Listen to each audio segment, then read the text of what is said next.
Hi guys! For today's video ay napataan kami dito sa Mang Tinapay, located at Siniluan, Laguna. Dito lang naman ito malapit sa May Market, tapat ng market mismo ng Siniluan, Laguna. Makikita mo na itong si Mang Tinapay. Nasabi ko nga sa mga kaibigan ko na magda-diet na kami.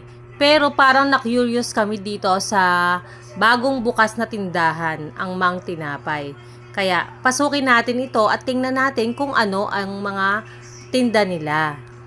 Pagpasok mo pa lang ay matutukso ka talagang mamili dito. Marami kasing iba-ibang paninda tulad ng mga pampasalubong, pangmeryenda, at higit sa lahat, iba-ibang klase ng tinapay ang makikita mo dito na ikaw mismo ang mamimili at kukuha sa istante nila.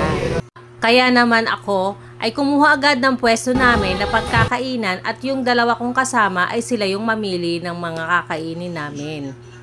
Ang maganda kasi dito guys ay ikaw mismo yung pipili sa istante ng mga kakainin mong tinapay at gusto mong kunin at bilhin. Kaya natutuwa din kami na sa experience na to, kaya siguro pagbalik namin dito ay uulit at uulit pa rin kami na bumili dito sa Mang Tinapay. Alam mo ba guys, hindi lang tinapay ang mabibili nyo rito. Maraming iba-ibang pagkain ang mapipili nyo dito. Like kung gusto nyo ng mga pangmeryenda, andito rin nyo makikita like palabok, meron din siyang lumpiang gulay na sariwa, meron din siyang carbonara at ibang klaseng pagkain, iba-ibang klaseng pagkain na pang merienda ang makikita mo dito.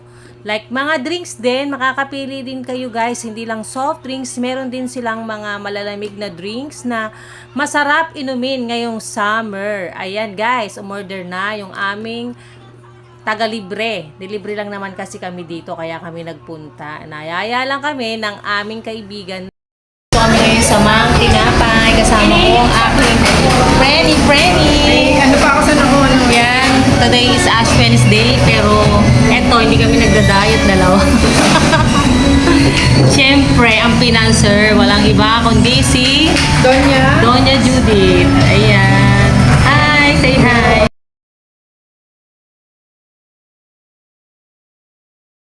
Ayan, kain na tayo guys. Let's eat. Yan. Let's eat tayo. At dahil pare-pareho kami ng in-order, ang palabok lang naman yung nagustuhan naming orderin. At ngayon ay natikman namin ang lasa niya guys. Super sarap. Kaya kung ako sa inyo, itry nyo ang palabok dito sa Mang Tinapay. I think pwede rin namin itry ang carbonara at lumpiang sariwa pagbalik namin. Pero for today's video, ito lang muna ang itatry namin kasi masosobrahan na kami ng kain. Lalo na tong drinks na to, super sarap guys. Talagang napawi ang uhaw ko sa drinks na ito. Alam kong natatakam na kayo sa mga in-order naming pagkain, lalo na kung lalagyan ng kalamansi ito guys. Super sarap talaga. Kaya, kung gusto nyong matikman ang tinapay dito sa Mang Tinapay, located at Siniluan, Laguna. Tapat lang siya ng palengke guys, kaya madali lang siyang hanapin. Bagong bukas ito guys na tindahan at subukan nyo guys para ma-experience nyo ang na-experience ko. Thank you guys! See you my next video! Goodbye and see you my vlog again!